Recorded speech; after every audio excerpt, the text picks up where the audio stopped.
Très très bonne nouvelle. Nebelno, et Mine Burkina Faso, en bas d'amener Burkina Faso, Ibrahim Traoré. Aye jadisi min faga kunu. Wallahi billahi ala kelen de b'a dadon. Ibrahim Traoré Burkina Faso. Jadisi fen tun bɛ Burkina a y'a bɛɛ kun ci k'a bɛɛ da fara. Burkina armée bɛ ka monter puissance la bi a ka bon hakili ma. O ye bonne nouvelle fɔlɔ ye. Bonne nouvelle filanan an ye drone minnu san. I y'a faamuya b'a la olu bɛ sankolo de sanfɛ su ni tile 24 heures sur 24 heures ka Mali bɛɛ kɔlɔsi. Mɔgɔ fɛn bɛ don ka bɔ ni wuli ka jɔ ni juguya ni fɛn na k'a bɛɛ jate minɛ. O drone ninnu bɛ baara la bi a ka bon hakili ma. An bɛna dɔgɔnakɛ kumakan k'a la dɔgɔnakɛ dɔ bɛ dɔgɔnadugu ninnu na i y'a faamuya b'a la journaliste don foyi ma ko diya n ye ni fɛn min kɛra a b'o fɔ ni fɛn min ma kɛ a t'o fɔ o dɔgɔnakɛ n bɛna fana kumakan k'a la ale cɛ in ni tɔɔrɔ bɛ jamana kan a b'a fɔ ni nɔgɔya bɛ yen a b'a fɔ a ɲɔgɔn journaliste ɲɛnama tɛ dɔgɔnadugu ninnu na n bɛna a tigi kumakan k'a la parce que waati bɛɛ n b'a ka information lamɛn anw fana ka sɔrɔdasiw ye ko da jihadistes kan kunu a ka bon hakili ma armée monte en puissance n'i y'o fɔ o tɛ bɛn dɔw ma ni ko armée monte en puissance ko kɛlɛ ma ban a fɔra ko kɛlɛ bɛ ban dɔɔni dɔɔni armée monte en puissance tubabukan don armée bɛ ka sanayɛlɛ dɔɔni dɔɔni armée bɛ ka faso segin a danbe kɔnɔ dɔɔni dɔɔni a bɛ fɔ de ma ko armée monte en puissance tubabukan don mais lagalagatɔ t'a faamu armée monte en puissance ko armée bɛ ka sanayɛlɛ mais n'a sera a dan na o tɛ kelen ye dɛ voilà ne balimaw an ka dɔgɔnakɛ lamɛn.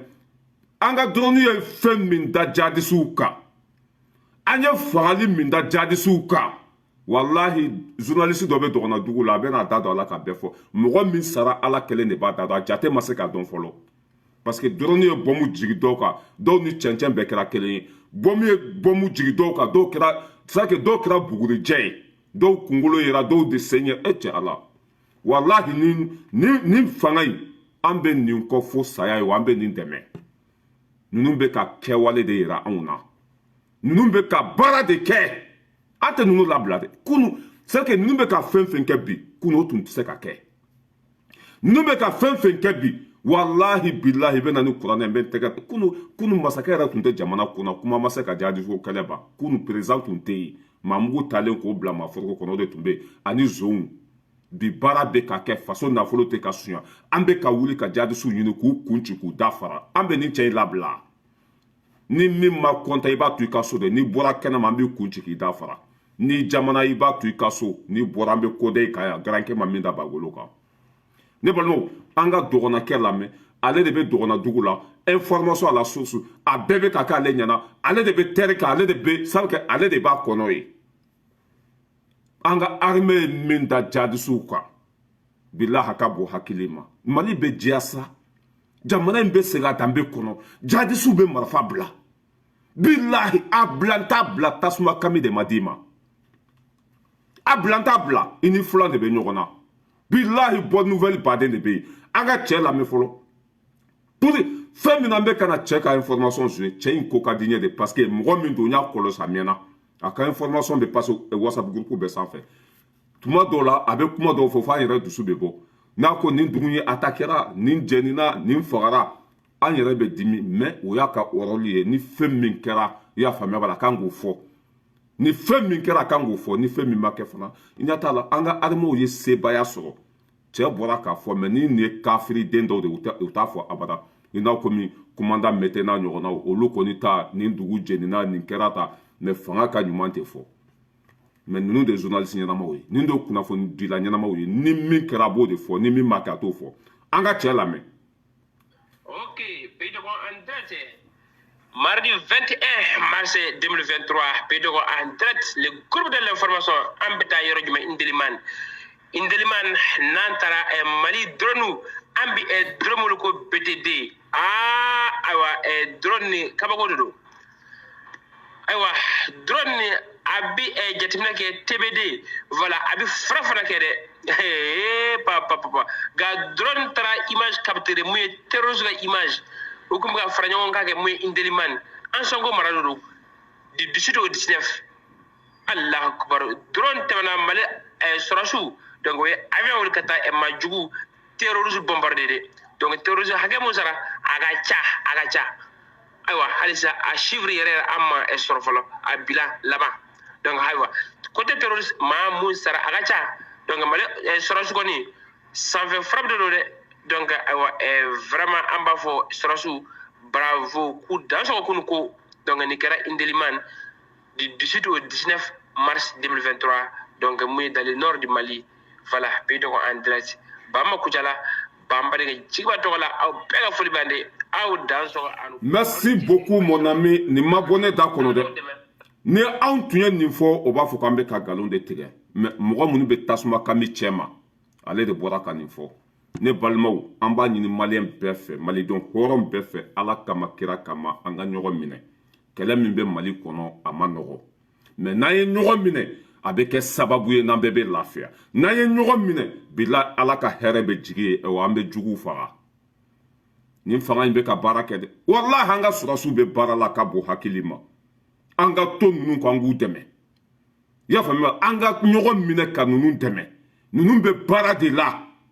bilahi ninnu bɛ ka baara kɛ a ka bon hakili ma hali bi an jɔlen ka to an ka ninnu sutuni mɛ kana dɛ nin k'a bila dɛ a dɛsɛra dɛ a donna ta an bɛ kɛlɛ de kɔnɔ an b'olu faga olu fana b'an faga cavi ni mɔgɔ fila bɛ ɲɔgɔn na nka cɛ a ma nɔgɔ o fɛn sugu de bɛ mali kɔnɔ mɛ ko anw k'a bɛɛ gagne ni tɔɔrɔ ye an sɔrɔ an ka sɔrɔsiw ka baara bɛɛ bɛ kɛ fu ye ni gɛlɛya y'an sɔrɔ an ka sɔrɔsiw bɛ nɛni o bɛ dɔgɔya mais c'est pas comme ça a bɛ kɛri bila quoi jugusago dɔw nana tuguni tɛ demɔri bila la a bɛ kɛri pɔmpe mɔgɔ minnu bɛ kɛnɛ kɔnɔ barahima kulubali a bɛ kɛri pɔmpe jugusago de bɛ yan han an bɛ kɛlɛ de kɔnɔ an bɛ ka dimi min don olu la olu tɛ ka don anw na mais ni an ka mɔgɔ kelen sara dɔrɔn an ka baara ɲuman bɛɛ de bɛ lagosi an ka baara ɲuman bɛɛ de bɛ kɛ fu ye c'est pas comme ça an ka ɲɔgɔn minɛ ka nin fanga in sutini o bɛ ka baara kɛ bɛn a ka bɔ hakili ma jadisi fɛn fɛn tun bɛ o y'a bɛɛ faga a image bɛɛ bɛ n kun yan n'i ko i b'a a image bila dɔrɔn o b'i ka page de ta sinon su ninnu bɛɛ image bɛ yan mɔgɔ min fagara ala kelen de b'a da dɔn a bɛɛ ja bɛ yan i y'a faamuya dɔw nugu bɔra u da fɛ dɔw sen karila i y'a faamuya bala dɔw kɔnɔbara tigɛra parce que n ka cɛ ni dɔrɔn y'a bila ka jigin kan n ka cɛ a b'i bɔ baara de la pewu bilahi a b'i kɛ ko min ma dilan kɔ a image bɛɛ bɛ an kun yan mɔgɔ hakɛ min sara a bɛɛ bɛ yan mais n'i y'a yira sisan i ka page bɛ Facebook mɔgɔ b'i ka page minɛ ala ka barika don nin sɔrɔdasi ninnu na ala ka barika don Asimina ka jama la ala ka barika don nin président ɲuman n'a ka jama la e wa mɔgɔ fɛn fɛn bɛ wuli ka jɔ la hali bi an jɔlen ka to an ka nin fanga dɛmɛ o bɛ sira ɲuman kan o bɛ ka baara kɛ u ka laɲini tɛ filɛ ka Mali segin danbe kɔnɔ mɔgɔ minnu bɛ lagosi la taɲinina ni hɔrɔn kolonw la ni politisiyɛn ninnu ka mɔgɔw sinon bɛɛ b'a dɔn bi ka fisa ni kunu ye bi ka fisa ni kunu ye wa cɛ bɔra ka information min fɔ bilayi tan do kelen t'a jɛ dɔrɔni minnu b'an bolo ne y'a fɔ aw ye yan bilahi jahadisi ni i y'a faamuya b'a la jahadisi ani mɔgɔ min tɛ jahadisi ye dɔrɔni bɛ sanfɛ a b'a bɛɛ bɔ ɲɔgɔn na dɔrɔni min b'an bolo sanfɛ ni ye jahadisi a b'a dɔn n'i tɛ jahadisi ye a b'o fana dɔn an ye dɔrɔni minnu san BTD fila don qualité fila don kelen bɛ yen ale bɛ filmeli dɔrɔn de kɛ kelen bɛ yen ale bɛ bɔ mun ta a bɛ filmeli kɛ mais min bɛ filmeli dɔrɔn kɛ n ka cɛ alimami ni kafiri a b'o dɔn ka bɔ ɲɔgɔn na minɛn b'an bolo bɛ a ka bɔ hakili ma ala ka barika don Asimina jihadisiw bɛ k'u yɛrɛ ɲini bi jihadisiw bɛ k'u bɔnmusi di bi jihadisiw bɛ ka ban wa an tɛ ka jihadisiw faga kelen fila an bɛ k'u faga de ba kelen ba fila i y'a faamuya b'a la 800 n'u taara fara ɲɔgɔn kan k'u bɛ ɲɔgɔn dalajɛ o b'a sɔrɔ dɔrɔni bɛ fɔ kabanɔgɔ la dɔrɔni bɛ fɔ kabanɔgɔ la a bɛ ko mɛlɛkɛ a b'i nɔfɛ ɲɛ t'a la mankan t'a la foyi foyi e bɛ ka ko kɛ a ɲɛ b'a la dɔrɔni minnu b'an bolo o bɛ ten o bɛ ko mɛlɛkɛ bɛ ne nɔfɛ n sigiyɔrɔ na mɛ ɲɛ t'a la dɔrɔni ninnu fana bɛ ten de o bɛ jihadisiw nɔfɛ jihadisiw ɲɛ t'a la a b'u to yen n'u farala ɲɔgɔn kan waati min na a bɛ sɔrɔ ka tasuma kami jugu kan k'u bɛɛ faga ala ka barika don nin fanga na nin fanga ɲɔgɔn ma deli ka na Mali kɔnɔ nin fanga bɛ baara min na Afiriki masakɛ tɛ min bɛ k'o kɛ bi bilahi jihadisiw a b'a bila kafiriw kana don an ka jamana kɔnɔ ko Allah hakibaru ko an ka don diinɛ la ko an ka kɛ silamɛ ye han magankaw filɛ nin n'o bɛ fɛ i ka don diinɛ la o bɛ diinɛ minɛn de d'i ma ka misiri jɔ k'a d'i ma ka kuranɛw d'i ma ka wari d'i ma ka silamɛya dusu de i kɔnɔ mɔgɔ nɔgɔlenw ala jugu kafiriw olu ka marifa ta ka na ko ala kibaru ko an ka don diinɛ la an bɛ don diinɛ la ni fɛn min o tɛ ka di an ma madarasa sow tɛ ka jɔ misiri tɛ ka jɔ kuranɛ tɛ ka di mɔgɔ ma mɔgɔw tɛ ka dɛmɛ ni wari ye n kana ci ka kɛ ninnu na kafiriw don bilahi an b'aw bɛɛ bɔnbɔride yan aw kana bila an bɛ tɛmɛ ka bɔ yen an ka jigitugu masa lamɛn Asimi Koyita a kumana Kunasini a y'a bɛɛ fɔ ka ban pewu an ka sariya sunba kura min sigira constitution kura min dilanna bilahi Mali jɔra ka ban pewu anw t'a fɔ ko Mali bɛ jɔ dɛ an b'a fɔ de ko Mali jɔra hɛrɛ bɛ yen baara bɛ yen an t'a fɔ ko Mali bɛ jɔ dɛ an b'a fɔ de ko Mali jɔra ka ban sariya sun kura min dilanna bilahi n'i y'i sigi k'i miiri n'i y'a kala i bɛna dɔn ko nin ye faso yɛrɛ woloden de nin ye halaladen de nin ye mɔgɔ jɛlen de komi nɔnɔ kɛnɛ a tɛ nanbara fɛ a tɛ nkalon fɛ i y'a faamuya bala ni nin tun ye perezan wɛrɛ de a tun bɛ constitution kɛ i y'a faamuya bala k'a dajiya a yɛrɛ de la fɛn min b'a yɛrɛ arranger k'o don a kɔnɔ mais Asimi ye constitution min dilan bilahi maliyɛnw nin passera yɛrɛ quoi vote t'a la foyi foyi Asimi bɛ ko o ko la an ka cɛ ko jɛlen don nin loi yɛrɛ passera déjà n'i kɛra président ye à partir de 6 mois n'i ye baara kɛ i bɛ na ɲɛfɔ n'i ma baara kɛ i bɛ bɔ yen n ka cɛ hɔrɔnya bɛ tɛmɛ o kan danbe bɛ tɛmɛ o kan faso kanu bɛ tɛmɛ o kan n'i kɛra président ye à partir de 6 mois i ye baara min kɛ i bɛ na ɲɛfɔ jamana kɔnɔdenw ye n'i m'a ɲɛfɔ jamana kɔnɔdenw ye jamana kɔnɔ dɔrɔn b'u bolo k'i bɔ yen hali kɛlɛ tɛ foyi foyi tɛ sariya yɛrɛ de bɛ bɔ yen bere tɛ ta kabakurun tɛ ta foyi tɛ ta i bɛ bɔ yen de o b'a to ni dusu bɛ don ɲɛmɔgɔ minnu bɛ na dusu bɛ don o kɔnɔ ka baara kɛ parce que n'u ma baara kɛ u bɛ bɔ yen sariya de b'o bɔ yen o b'an ka constitution kɔnɔ n ka cɛ nin cɛ in danbe b'a la dɛ walahi bilahi nin cɛ in bɛ Mali fɛ ka tɛmɛ maliyɛnden bɛɛ kan Asimi cɛ tɛ Mali kɔnɔ min bɛ Mali fɛ ka tɛmɛ Asimi kan ni nin tun ye kunun mɔgɔw ye o bɛ constitution dilan faso nafolo bɛ se ka suɲɛ cogo min na ka tila k'u protéger o constitution ninnu de tun bɛ yen fanga tɛmɛnen minnu c'est que politicien minnu tɛmɛna olu ka constitution tun tɛ foyi ye jamana nafolo bɛ se ka suɲɛ cogo min na n'a suɲɛna fana o kana taa kaso la o constitution de tun bɛ yen Asimi y'o bɛɛ kari k'o bɛɛ bila poubelle kɔnɔ constitution min bɛ yen i bɛ baara kɛ walima i bɛ bɔ yen présidenya t'a la paga t'a la i taa kun ye baara de n'i ma baara kɛ i bɛ bɔ yen o bɛ constitution kɔnɔ o bɛ hɔrɔnya yira bilahi nin cɛ in ye hɔrɔn de ye silamɛ don danbe b'a la ni nin tun ye mɔgɔlankolon ye bilahi c'est que fɛn min bɛna ala fɛn min bɛna boli a yɛrɛ kun kan a tun t'o don constitution kɔnɔ fɛn min bɛna boli a yɛrɛ kun kan a tun t'o don a kɔnɔ mais c'est que sariya bɛ boli bɛɛ de kan président wo i y'a faamuya b'a la ko mɔgɔw wo sariya bɛ boli bɛɛ de kan o constitution de dilanna faso nafolo tɛ se ka suɲɛ tuguni président ka t'i sigi k'a kɛ sunɔgɔ ye ka taa heure 3 kɛ dusu kɔnɔ i y'a faamuya b'a la ka faso avion ta ka t'i da hôtelibaw kɔnɔ o bɛɛ banna pewu i b'i ku don tasuma la walima i bɛ bɔ yen jigitugu masa an ka cɛba in kumakan k'a la bilayi ne ɲɛji ma se ka jɔ n ye Asimi ka discours lamɛn ɲɛji ma se ka jɔ walahi n ye cɛ ka discours lamɛn kasi walahi fo ala tun ka nin kɛ anw ye fo ala tun k'an ka kɛlɛ wolo hɛrɛ la fo ala tun ka anw dusu suma fo ala tun ka mɔgɔ di anw ma bilahi mɔgɔ min bɛ se ka n'anw jigi fa k'aw ɲɛji cɛ an ye kɛlɛ kɛ nin dɔrɔn de kosɔn président ka kɛ hɔrɔn ye président ka kɛ baarakɛla ye président ka jamana kɔnɔdenw ka wari ka kɛ cogo la degun min bɛ jamana kɔnɔdenw kan ka ta ka b'u kan lakana ka kɛ minɛnw ka san i y'a faamuya la jamana ko ala anw ye kɛlɛ kɛ nin de kama an ye sabu que ala y'an ka kɛlɛ wolo hɛrɛ la masakɛ min bɛ yen bi walahi danbe b'a la ka bɔ hakili ma an ka cɛ ka sabu que bilahi n ko non ala wa o t'a bannen dɛ cɛkɔrɔba bonya min b'a la mɔgɔkɔrɔba bonya min b'a la a ye dugutigilaka bɛɛ wele ka alimamiw wele i y'a faamuya b'a la ka baara kalifa o bɛɛ la cɛ muso ɲuman den walahi a ɲɛ bɛ baara la n tɛ Asimi fɛ o y'i ka dura ye maa tɛ ka baara kɛ o ye nkalonfin ye musokɔrɔba ɲuman den n t'a fɛ o y'i ka dura ye maa tɛ ka jamana segin a danbe kɔnɔ walahi i ye nkalon tigɛ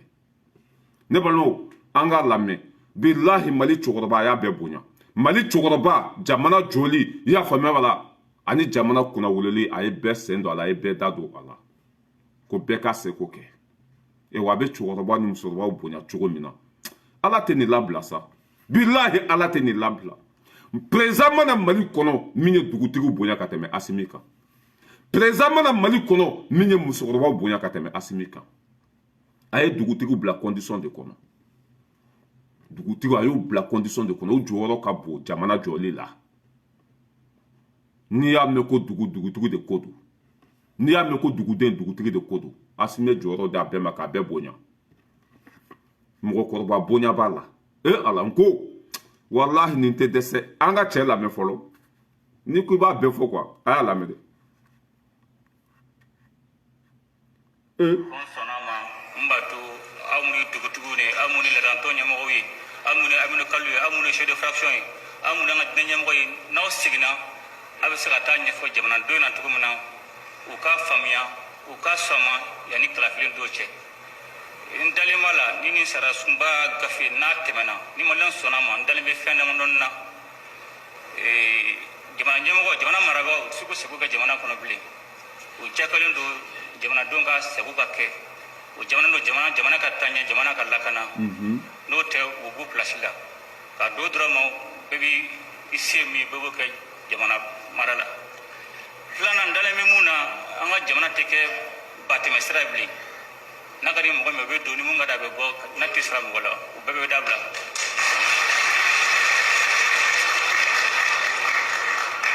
sabula daga mɔgɔ min bɛ kɛ jamana ɲɛmɔgɔ a bɛ jagolen d'a tigi kan a ka jamana tenentigiw marabagaw a k'u labɛn min b'a to u bɛ se ka jamanadenw lakana cogo min na a filanan fana min ye an ka jamana tɛna kɛ samasogo ye ko mun ka di mun ye u bɛn'o tigɛ ka taa n'o ye o y'o bannen pewu an ka nafasɔrɔ siraw mun y'an ka sanu ye an ka jɛma an ka lithium a bɛɛ bɛ kɛ jamanadenw sago de la a sabanan min n dalen bɛ mun fana la ko yirigu bila ji la cogo o cogo a mɛn a tɛna kɛ banba ye an ye maliyɛnw de an ye farafinw de an n'an ka laadaw don an n'an ka taabolo don o de y'a to an ye an ka jamana dugutigiw Aminu Kalu chef de fraction an ka diinɛ ɲɛmɔgɔ k'u bɛɛ a don sira sunba in kɔnɔ mun bɛ barika don la ka fanga d'u ma mun b'a to u bɛ se k'u ka jɔyɔrɔ fa cogo min na jamana ko la sisan kɔni k'a fɔ sisan a baara tɔ b'aw de bolo sisan an kɔni jamanaden mun y'an fɛ an y'o kɛ ka gafe dilan k'a ɲɛf'a ɲɛna a baara tɔ b'aw de bolo sisan mun b'a to a bɛ taa fɔ jamanadenw ɲɛna dugudenw ɲɛna o fana k'a faamuya o y'a ka baara ye mun b'a to ni kalafili sera a ɲuman bɛ tɛmɛ ni bɛɛ ko malikura jɔsen fɔlɔ-fɔlɔ de ye nin ye k'a fɔ an bɔra mɔgɔw bolo kɔnɔ an bɔra mɔgɔw ka jɔnya la an bɔra mɔgɔw sago la a gulonnen bɛ nin na dɛ a gulonnen bɛ nin na donc ni mun dalen bɛ malikura ko la mun dalen bɛ k'an kan ka bɔ jɔnya la mun dalen bɛ mɔgɔ man an ka nafasɔrɔ sira daraki an b'a ɲini a ka jamanadenw la faamuya u ka sɔn nin gafe in ka tɛmɛ ni nin gafe in tɛmɛna a bɛ kɛ yelen jamana ma a bɛ kɛ sankɔrɔta jamana ma a bɛ kɛ ɲɛtaga jamana ma donc n b'a ɲini aw fɛ n'a bɛ segin ala ka segin n'aw ɲuman ye a ka foli se jamanaden bɛɛ lajɛlen ma hali bi ala ka jamanadenw kan bɛn ala ka bɛn sabati dɔ bɔ kuma ninnu ye. n b'a lajɔ n'a kumana a bɛ danbe yira n'a kumana i jigi bɛ sigi n'a kumana i bɛ sɔn n'a kumana a bɛ silamɛya yira bilahi tellement que nɔrɔ bɛ cɛ in na tellement que ala ye sabali di cɛ in ma tellement que cɛ in bɛ tiɲɛ kan bilahi hali n'a ye nkalon de tigɛ i bɛ sɔn a ye cogo bɛ danbe de yira a ye cogo bɛ hinɛ yira a ye cogo bɛ silamɛya yira a ye cogo bɛ faso kanu yira jigitigiw masa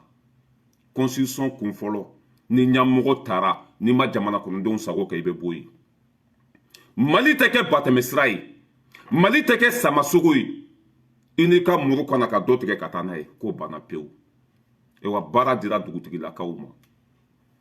jigitigiw masa an ye fɛn fɛn ɲini a fɛ a y'a bɛɛ kɛ an ye fɛn fɛn ɲini a fɛ a sɔnna a bɛɛ ma an ko a ka fɛn fɛn kɛ a bɛ ka bɛɛ lajɛlen kɛ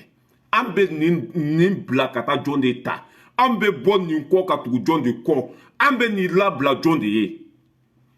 fo an da joli ma fo an kunkolo ni piki a bɛ tiɲɛ ka b'a faso fɛ a bɛ ka baara kɛ jamana kɔnɔdenw ka wari bɛ ka k'a kɛcogo la lakana bɛ ka sabati mali bɛ ka bonya an bɛ nin bila ka tugu jɔn kɔ personne a ye cogo sabali ba la tɛ mɔgɔ la hadamaden n'i bɛ baara fɛn fɛn na sabali fara a kan sabali bɛ cɛ in na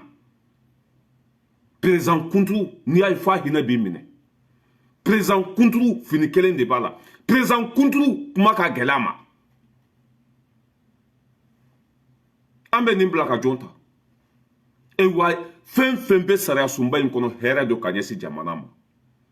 fɛn fɛn bɛ constitution in kɔnɔ bila hɛrɛ don ka ɲɛsin jamana ma nin loi bilahi Asimi hali ni ma kuma ni loi tɛmɛna e bɛ ko ko la maliyɛnw b'o ko la e bɛ ko ko la bilahi maliyɛnw b'o ko fɛ hali ni tun ma kuma hali ni tun ma constitution dilan e yɛrɛ ye constitution anw bolo bilahi hali ni Asimi tun ma constitution dilan anw ka constitution ye Asimi yɛrɛ de i bɛ ko ko la an b'o ko la e wa an b'i fɛ fo saya ka da mun ka danbe b'i la i b'i faso fɛ i ye ko kɛ mɔgɔ ma deli ka min kɛ Mali kɔnɔ ni ɲɔgɔn hɔrɔn den mana Mali kɔnɔ bilahi fo Ala tun ka nin di anw ma nin cɛba in min y'a ko diya n ye a tɛ kuma a tɛ waso a t'a yɛrɛ yira a tɛ sonyɛni kɛ a mago tɛ jama Ala an bɛ nin bila ka taa min i bɛ sa fanga la Kadafi ye Libi mara san 40 i bɛ Mali mara san 60 jigitugu masa a bɛ mɔgɔkɔrɔbaw bonya a hakili bɛ jamana la a tɛ se kuma filafɔ la Ala a tɛ se nkalontigɛ la a tɛ se yɛrɛ yira la a ka kuma man ca non n ko tellement que cɛ ko ka di ɲɛ kɔ i b'a fɔ ko min ka taa minɛ k'a jeni k'a ɲimi kɔ ni dun y'a ɲimi o y'an bolo kɛlɛ an kala ye cɛ in ko ka di ɲɛ dɛ bilahi n bɛ si ka sogo cɛ in na Ala ni danbe min b'a la a ye nin discours kɛ don min na ɲɛji ma se ka jɔ quoi ni ne ye mɔgɔ ye k'o bɛ nin lagosi ni ne ye mɔgɔ ye k'o bɛ bila nin fanga la ne bɛ sa de quoi président jumɛn nana diɲɛ kɔnɔ min ye nin kɛ président jumɛn de nana diɲɛ kɔnɔ min ye nin kɛ Mali tɛ dɛ diɲɛ kɔnɔ k'a ban a ka sara la cɛ i tɛ se k'a bɛɛ fɔ quoi an ka sanu o kɛra mais cɛ y'a bɛɛ fɔ ka ban constitution in kɔnɔ an ka sanu a tɛ di Faransi ma tuguni anw ka jama mɔgɔ t'a ta tuguni c'est à dire an ka fɛn bɛɛ kɛra an yɛrɛ ta ye jigitugu masa taa n'a ye constitution tɛmɛna a mɛnna constitution i y'a faamuya b'a la votera a mɛnna fɛn fɛn bɛ constitution in kɔnɔ hali ni juguman don an b'a fɛ ka da mun kan i ka hɔrɔnya n'i ka kɛwale faso o b'i nin kan faso kanu b'i la Alliance Musa k'i fo Seydou Sissoko k'i fo k'i waleɲuman dɔn an bɛ tɛmɛ ka bɔ yen aw ɲɛ b'a la o de la n y'a fɔ aw ye ko bonne nouvelle caman caman de bɛ a y'a lajɛ e tɛ blende dɔw jɔlen na nin ye blende dɔw ye aw ɲɛ b'a la ɲɛ b'a la mobile bɛ ka charger ka bɔ port kɔnɔ n'o ye tala nin ye kɛlɛkɛminɛ dɔw de ye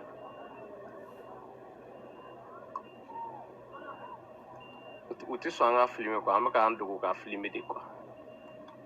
yeah. Non tiɲɛ yɛrɛ la ni transition fanga a bɛ fo non n ka cɛ walahi bilahi n bɛ kali Ala la mɔgɔ minnu bannen don Asimi na bilahi aw bɛ segin ka na diyagoya mɔgɔ minnu tɛ Asimi fɛ bilahi aw bɛ segin ka na diyagoya a bɛ tiɲɛ de kan tiɲɛ de tɔgɔ ye ko Ala aw ɲɛ bɛ minɛn na bon hali bi minɛn bɛ sira la ka don Mali kɔnɔ i ka bonya bi kɛlɛkɛ minɛn de ka sɔrɔ i bolo i ka c'est à dire que i gasi ka sigi bi fo k'a ka sɔrɔ i ka armée bɛ puissance la aw ɲɛ b'a la ni minɛn ninnu ma se Mali kɔnɔ filɛ nin ye Guinée port de la mobili bɔ ka fa kɛlɛkɛ minɛn na a bɛ ka don Mali kɔnɔ a filɛ nin ye masa a lajɛ e tɛ blende dɔw jɔlen na nin ye blende dɔw ye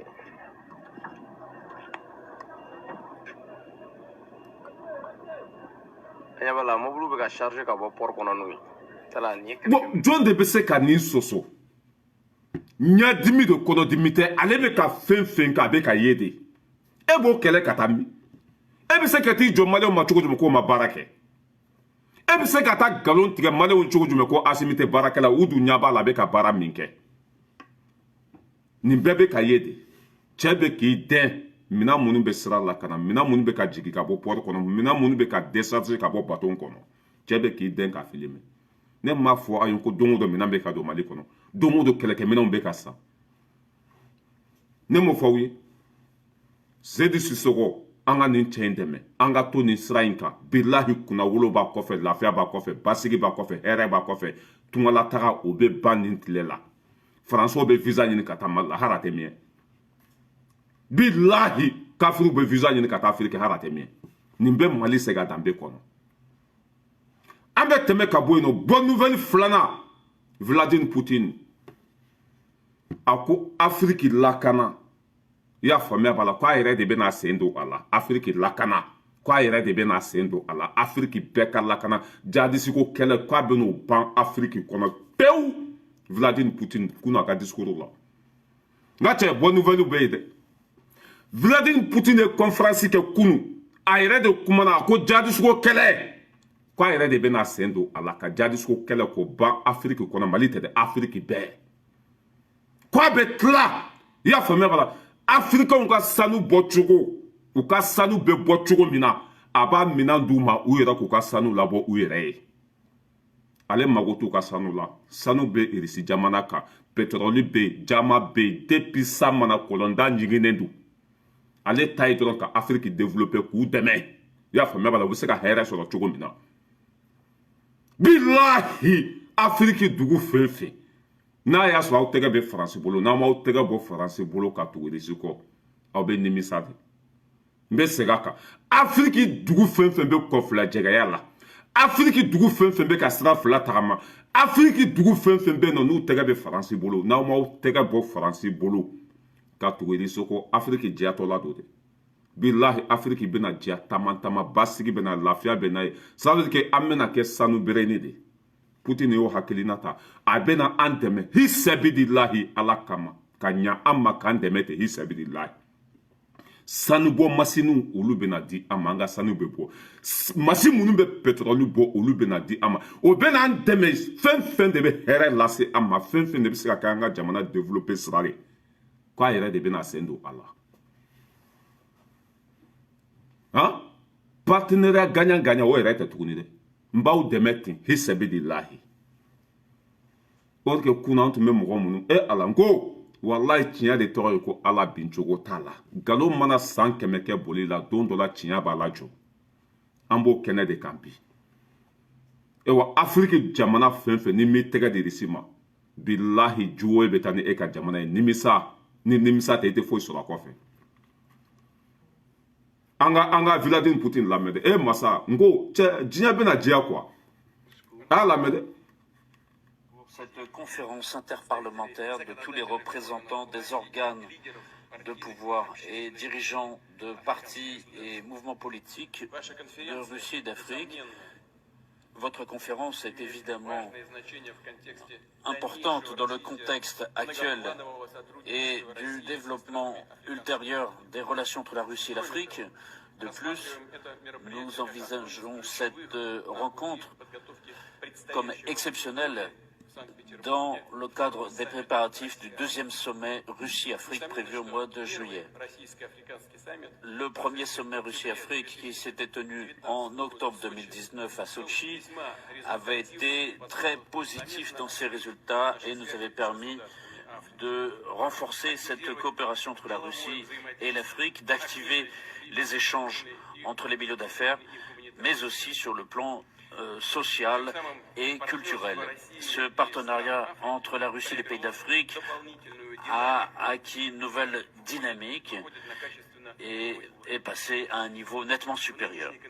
Cette conférence d'aujourd'hui, où sont représentés tous les pays du continent, pour que les législateurs puissent exprimer l'opinion de leurs citoyens. Et donc, dans ce contexte, votre venue ici à Moscou est un gage de développement des relations tout à fait positives pour toutes les parties. Et je le répète, notre pays a toujours fait et fera toujours plus pour renforcer ses liens avec les pays africains. Et sans exagération, je dirais que c'est une des priorités de la politique extérieure de la Fédération de Russie. Depuis l'époque pour que vidéo kana janya mbala joya Poutine ka nin discours bané nyen den kata l'Élysée Macron be shirom na kata ntulo da aka fenêtre la nya soro abe kasi la Poutine ka discours bané kofe kona ale tumba don ka tumbe tinya sirata na ale tunya don ko ale tumbe baraka tinya ka na ale tunya don ko ale tumbe Afrique bonya ko ni ale bolo bolé Afrique la peu ko ni Afrique minene olu la peu Poutine ka discours bané nyen den kata ntulo madame Macron ka fenêtre kofe abe kasi la ka so kono ko ni France tega bolé Afrique ko bela Poutine ka ni discours kalanen kofe baranyuma billahi baranyuma ala kelen de ba dando billahi ne nyuman ke mogo ye ala be nyuman ki ye billahi ni ye mogo bonya ala bi bonya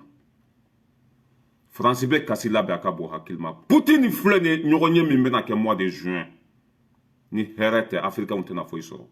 e wa Poutine Afrique be bena tu Poutine ko Afrique be bena ke Poutine taille aya ka kuma la mede c'est vrai que abena Afrique développé gratuit hi sabidillahi ala kama kuka sanu bo kaduma kuka pétrole bo kaduma kuka siraw dilan ku degi Sénégal here be sɔrɔ cogo cogo irise here sɔrɔ cogo cogo a bɛ n'o ɲɔgɔn de kɛ Afrique ye wa min ye jihadisoko kɛlɛ ye i y'a faamuya a yɛrɛ de bɛna a ka marifa ta k'a ka satellite bila Mali kun na i y'a faamuya wala ka jihadisoko kɛlɛ k'o ban Afrique bɛɛ kɔnɔ pewu nka cɛ ni dɔ ka ba masa dɔ ka nan tɛ diya billahi ni ma sɛgɛn i tɛ hɛrɛ sɔrɔ ja an ka hɛrɛ bɛ nin sɛgɛn de kɔ an ka hɛrɛ tun bɛ nin sɛgɛn de kɔfɛ e wa cɛ tɛ diɲɛ kɔnɔ jamana tɛ Faransi tɛ Amérique tɛ min bɛ se ka Mali kɛlɛ bi an ni Poutine tɛgɛ bɛ ɲɔgɔn bolo coopération bɛ yen accord de défense b'a ni ɲɔgɔn cɛ e wa mois de juin Assimi invité len don kɛnɛba min bɛna taa sigi ka Afrique développer ka Afrique kunna wolo ka Afrique ka sanu bɔ ka d'u ma ka lakana sabati Afrique jigitugu masa bɛ y'a kɛnɛ ka mois de juin Assimi invité len don Sénégali cɛ aw tɛ tugu irisi kɔ Côte d'Ivoire aw tɛ tugu irisi kɔ Niger aw tɛ tugu irisi kɔ hɛrɛ bɛ ka sɔrɔ dɛ billahi ala mais yani aw ka bila retard la cɛ aw ta n'a y'aw tɛgɛ bɔ ninnu bolo ka tugu irisi kɔ billahi foyi t'aw sɔrɔ foyi t'aw sɔrɔ ah a filɛ nin ye u bɛna an dɛmɛ k'an ka sanu bɔ ka di an ma u bɛna an dɛmɛ lakana la ah u bɛna an ka pétrole bɔ ka di an ma an ka jamana bɛ développer cogo min na Poutine bɛna nin bɛɛ k'an ye hisabilillahi ala kama pas partenariat gagnant non fɛn fɛn bɛ Mali bolo fa bɛ irisi bolo cɛ tɛ se k'o sɔsɔ sanu min bɛ irisi a tɛ Mali kɔnɔ pétrole min bɛ a tɛ yen gazi min bɛ a tɛ Mali kɔnɔ fɛn bɛɛ bɛ irisi jamana kan u falen don dewu nafolo ko tɛ sanu ko tɛ pétrole ko tɛ jama ko tɛ ni fɛn t'i bolo de i bɛ sonyani kɛ ni fɛn t'i bolo n'i ma ala minɛ i bɛ bin mɔgɔw kan fɛn bɛ nin bolo a ye ala minɛ a b'a ala dɔn wa silamɛ don silamɛya kɔrɔ tɛ sali dɔrɔn ye silamɛya ye jogo de ani hinɛ ni makari cɛ bɛ hinɛ a bɛ ala dɔn Poutine wa ni Afrique bɔlen yen nɔgɔ la pewu président fɛn fɛn mana tugu cɛ in kɔ k'a b'a bɛɛ dɛmɛ Faransi n'aw tun ye ɲuman kɛ aw de ye Afrique coloniser n'aw tun kɛra Afrique fɛ n'aw tun ye baara kɛ tiɲɛ kan aw tun tɛ perdre Afrique la ni y'aw perdilen Afrique la ça veut dire que hali Assimi su bi la a tɛ Faransi fɛ hali Assimi su a tɛ Faransi fɛ wa a tɛna kɛ Faransi fɛ parce que a bɛɛ kɛra Assimi ɲɛna janfan fɛn fɛn tun bɛ ka siri Mali kan Assimi tun bɛ kɔrɔnfɛla la a bɛɛ kɛra a ɲɛna a b'a bɛɛ kalama i ma ye depuis a nana a y'a sen fili u la a b'u dɔn den sugu minnu don i y'a faamu voilà an bɛ tɛmɛ ka bɔ yen an ka cɛkɔrɔba dɔ ye vocali ci ma a y'a lamɛn a y'a lamɛn dɛ voilà madame denmisɛnnin don voilà balayi ne ko komi aw lamɛnnen don yalɔ anw tɛ voji video mani ye et puis anw dɔnnen tɛ voilà ne tun b'a fɛ ka fɛn kelen f'i la n'i sera ka kuma lase video mani tɔ ninnu bɛɛ ka bɔ a kalama bɛɛ ka kuma cɛnu a bɛ diya ne ye mɔgɔ fɛn o fɛn mɔgɔ minnu bɛ transition na fasago minnu ta la fasago fɛn fɛn o ni fɛn fɛn wulila ni denmisɛnnin ninnu ye baara min kɛ ni denmisɛnnin ninnu olu k'u k'a fɔ ko sɔrɔdasi ninnu ou bien sɛnkolon ninnu ayi ni min wulila dɔrɔn denmisɛnnin ninnu o ye dɔgɔyama de ye k'a fɔ sɔrɔdasi ninnu ma ko nin denmisɛnninw u ka kuma dabila dɔgɔyama ma tɛmɛ a kan bala yira a kuma fɔ a cɛnu vraiment a bɛ diya n ye quoi n b'a deli fɛ i ka kɛ ala ni ala kira kama wala i ka k'i bɔkolo kama i ka k'i fa ni ba kama i ka nin cɛnu k'a fɔ environnement kuma dɔ bɛ yen nɔ mais mɔgɔ tɛ k'a jateminɛ dɔgɔyamaba de don mɔgɔ caman b'a fɔ.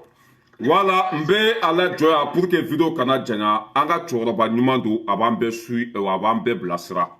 ko kuma dɔ bɛ video maniw da an bɛ to k'a fɔ Asimi ninnu ma ko nin denmisɛn ninnu ko an k'o dabila an k'a fɔ ko papa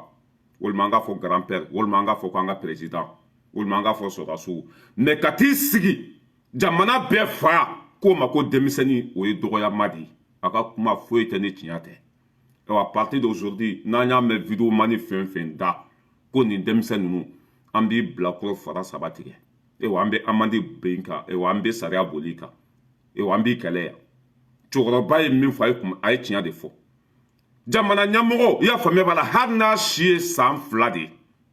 en tant que a kɛra ɲɛmɔgɔ ye i kan ka bonya i kan ka fɔ i ma ko papa mali bɛɛ fa ye Asimi de mali bɛɛ jigi ye Asimi de mali bɛɛ bɛnkɛ ye Asimi de cɛkɔrɔba ko à partir d'aujourd'hui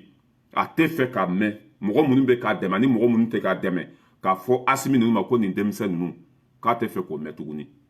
ko an ka nin kunnafoni ko an ka cɛri an b'a ɲini video tigɛlaw fɛ aw bɛ nin yɔrɔnin tigɛ k'a bila fan bɛɛ fɛ cɛkɔrɔba ko k'a tɛ fɛ k'a mɛn mɔgɔ si da kɔnɔ tuguni ka t'i sigi nin denmisɛn ninnu ko an ka f'u ma ko papa an ka f'u ma ko an mɔkɛw an ka f'u ma ko an ka président an ka f'u ma ko sɔrɔdasiw mais k'a bɔ an da kɔnɔ ko nin denmisɛn ninnu dɔgɔyama don ka ɲɛsin jamana ma cɛkɔrɔba ye vocal ci ma ko n ka kɛ ala kama ko n ka kɛ kira kama ko n ka kɛ n bɔkolo kama a bɛɛ lajɛlen vocal lamɛn ko mɔgɔ si kana fɔ Asimi ninnu ma tuguni ko denmisɛnninw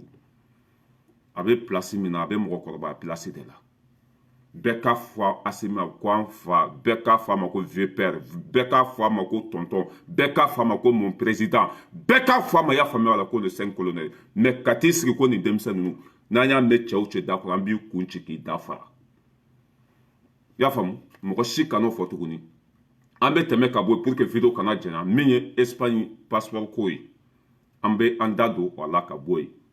gɛlɛya min b'u kan wari hakɛ min bɛ ka sara surafɛn min bɛ ka minɛ Espagne kɔnɔ bi caméra cassée de b'an bolo radar de bɛ yen n ye n kali ala la ala min ka bon n ka kalili ma bilahi Espagne consulat a b'a baara kɛ cogo changer walima a b'a bila n bɛ n kali ala la ala min ka bon n ka kalili ma Espagne consulat a b'a baara kɛ cogo yɛlɛma ka hɔrɔnya sira ta ka danbe sira ta walima a bɛ bɔ a place la a y'a saba ka bila yen dɛ n ye n kali ala la n bɛ segin a kan Espagne consulat bilahi a bɛ hɔrɔnya sira ta ka danbe sira ta ka hinɛ maliyɛnw na ka baara kɛ tiɲɛ kan walima n b'a bɔ a place la bilahi n ye n kali ala la mɔgɔ min bɛ ka plaignɛ tɔɔrɔ bɛ mɔgɔ min kan mɔgɔ min ye n wele ala kelen de b'a da dɔn nin si tɛ se ka nkalon tigɛ a juguya tɛ se ka don nin bɛɛ dusukun na a man ɲi de n y'a fɔ Asimi ninnu ye siɲɛ 1 siɲɛ 2 siɲɛ 3 Job n ka vocaliw sera ma n ka ci sera i ma i sigilen bɛ hali bi sabali dɛ solution ɲini Espagne passeport ko la mɔgɔw bɛ yen nɔ problème t'u ka carte la problème t'u ka sɛbɛn ko la ka taa passeport déposer kalo 1 kalo 2 kalo 3 kalo 4 fo mɔgɔw bɛ ka kɛ sans papier mɔgɔw bɛ ka kɛ fatɔ ye mɔgɔw ka duw bɛ ka minɛ o la Mali passeport nɔfɛ ça c'était une honte la déception totale an ka balimakɛ lamɛn parce que n ka heure sera an ka cɛ lamɛn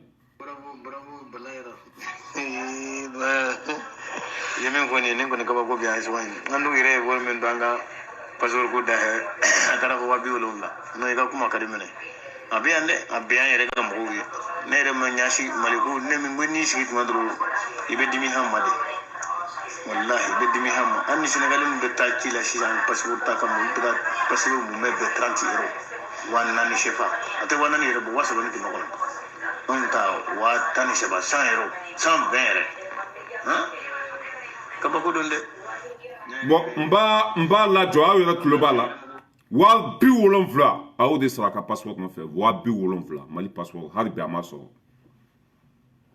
e cɛ Mali kura min fɔra bɛɛ kan k'i sɔn falen bɛɛ kan k'i jogo yɛlɛma bɛɛ kan ka baara kɛ tiɲɛ kan Asimi kelen tɛ se ni Asimi jɛlen don n'a ka baarakɛdenw nɔgɔlen don bilahi Asimi yɛrɛ bɛ mangoya Asimi bɛ dɛsɛ a ka baara la ne min filɛ nin sɔn dɔ tun bɛ ne la mais n nana danbe sira kan n y'o sɔnkolon bila ka jɛniya k'o dabila sunkurutigɛ k'o dabila hɔrɔnkolonya k'o dabila i y'a faamuya n ye jogo n y'a bɛɛ bila poubelle kɔnɔ ka tiɲɛ sira ta e wa an fɛn fɛn b'a la ko Mali kura bɛ an bɛɛ kan ka Asimi ladege an bɛɛ kan ka baara kɛ tiɲɛ kan mais Espagne consulat bilahi surafɛ minɛ min bɛ yen ka mɔgɔw tɔɲɔ ka mɔgɔw ka passeport bloqué walasa i ka wari d'u ma wari min tɛ passeport yɛrɛ sɔngɔ ye o bɛ Espagne kɔnɔ bi aw tulo b'a la cɛ bɛ k'a fɔ 70,000 passeport hali bi a ma sɔrɔ e wa vocali min bɛ n kun a tɛ ku TGV kɔnɔ espagnol muso fara cɛ kan bɛɛ da bɛɛ n'a kan ko gɛlɛya bɛ bɛɛ ko ko Espagne passeport k'a sɔrɔli ka gɛlɛn mun kosɔn cɛ tɛ ka bɔ ka explication kɛ n cɛkɔrɔba video 2 walima video 3 n bɛ ka k'i kan hali bi baara tɛ ka nɔgɔya bilahi n laban bɛ bɔ faransi yan ka taa jigin kan yen diɲɛ b'a lakali tariko la bilahi ni mi tile ni n Diop ma se k'i bɔ yen ne yɛrɛ bɛ n ka billet tigɛ ka taa Espagne ka consulat ka tasuma don a bɛɛ la yen ninnu tɛ c'est vrai que ninnu ye fasoden juguw de ye quoi passeport tɛ di mɔgɔ ma gratuit a bɛ san de aw bɛ tila k'o baara halaki ko mais ko